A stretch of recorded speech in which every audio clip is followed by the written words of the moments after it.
Chris Lynch News with Airpark Canterbury. Secure, stress-free parking, just minutes from Christchurch Airport. Christchurch Mayor Phil Mauger is with me. Good morning, Phil. Good morning, mate. How you doing? Very well, thanks. Before we get into the main stuff, you've got a busy day today. You're planting trees.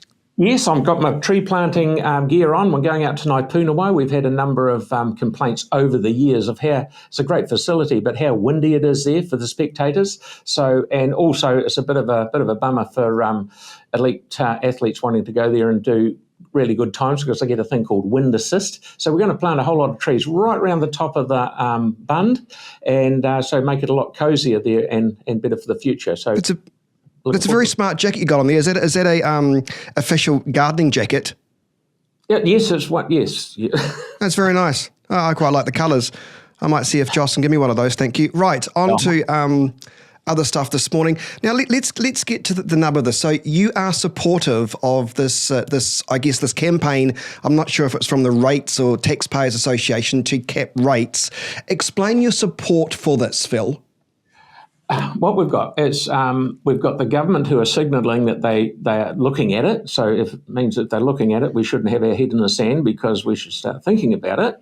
A lot of the councils round have had over 10% rates increases. We are 6.6, but 1.6 of that is the stadium. So you take that out, so we're sitting at 5 because the stadium won't feature next year. So we're already down where I feel that we can do it, and we're not cutting services with that 6.6. Okay, so that's the interesting point, isn't it? Because your opponents would claim, if you want to cap rates, it would lead to a cut in services. So what is your response to that? How do you mitigate that? No, well, we've got the rates down to 6.6 or 5, depending which way you want to flick it, and we're not cutting services at the moment, so that we've managed to get there. And I don't believe that there's some talk about have it at the rate of inflation. Well, that's 2%. That's a bridge too far. No one's going to get there with all the extra increases that we've got in council with all sorts of things for insurance and so forth. But if it's a council government come back with a realistic number, I'm sure we can look at it. We've got to look at it. Is it odd though that the government is sort of floating this idea as well, or is supportive of it? But I mean, it's all very well for the government to say we need to cap rates, but if they're going to ask that, shouldn't they be putting more money into local government at the same time? Absolutely, no, it should be. And there's talk about putting GST back into the regions, and or the government pay rates on all the hospitals, schools, all that sort of stuff, because they are using our facilities. It's a good discussion. No doubt we'll have more of this to come. I'm sure. I'm up for the discussion. Yeah. Was it genuine misinformation to suggest you were open to selling part of Lyttelton Port, given that you did vote for CCHL to review its assets? So did your opponents have a point there, Phil? No. What we've got, the scaremongering going on at the moment, and I thought this is no good. It's playing with people's jobs over there in Lyttelton and other places, but Lyttelton. So I front-footed it and come out and said, not going to sell it down, not even looking at leasing the operations to anyone, because those people need certainty.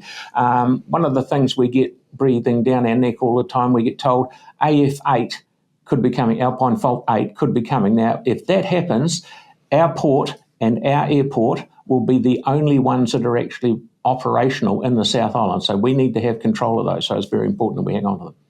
So why did you vote then for CCHL to review its assets? Yes, I did, and all it was to send it out for public consultation to see what they thought, but it didn't get over the first hurdle. So that's it. Okay. There's a story that's been floating around, and maybe you can help me confirm this. Why won't Venues Ototahi confirm whether it's splitting costs with event companies? I would have thought it probably wouldn't be doing this, given the fact that it's there to make money, isn't it? What we do, we give VO, we give them money every year to maintain the buildings, which they do a very good job. They then run a commercial entity themselves, and they make profit out of that. What they do with their dough on that side of it is their problem, but all we do is give council money, because we would be maintaining them anyway, so we give them the money and they maintain it, because they're Johnny on the spot and sees what needs maintaining it when it needs it. But they wouldn't be giving out subsidies to event companies to bring, concerts or sporting events to their venues. That's more of a Christchurch NZ side of the coin. Yes. So, but when it comes to venues or Tatahi, they they wouldn't be looking to subsidise events at the stadium. Nope. Good.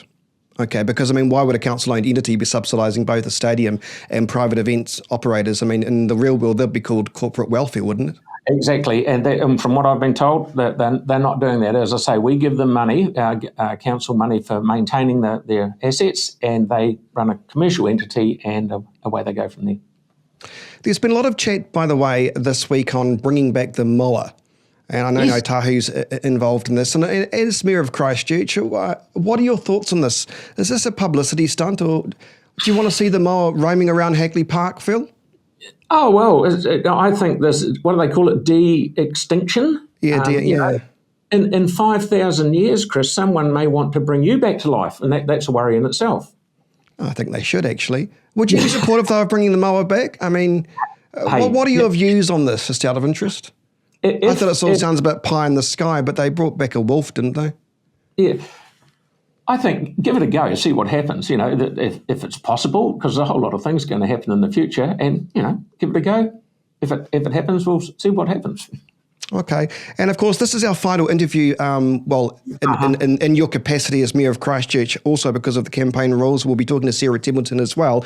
So while I've got you here at the moment, then what are your hopes? What are your dreams? What are your aspirations for Christchurch after the election? Should you win or should you lose? What do you want to see happen with Christchurch? It seems to be going very well at the moment, according to all the opinion pieces by staff. As you know, we've got a lot of people moving down from Auckland and Wellington, which is good. The city is on a roll. It's in its golden years now after the earthquake. A hell of a lot of work went on over the last 15 years, but we're now just coming out in the sun, and we've got to take the ball and run with it and do the best we can, because that golden period may not last forever. So while we're in clover, get stuck into it. How do we continue that momentum? Keep having sporting events. We're lucky we're going to have the best metro sports in the country. We're going to have the best stadium in the country. We've got the best convention centre in the country. We've got the best airport in the country. Got everything great, and people are coming here to see all that. So we've got to grab hold of that and make the most of it as we can. Yeah, we are, and we're doing well. Christchurch Mayor Phil Mauger, thank you very much for the time today. I wish you well, and we'll speak occasionally before the election. Yeah, look forward to it, mate. See you later.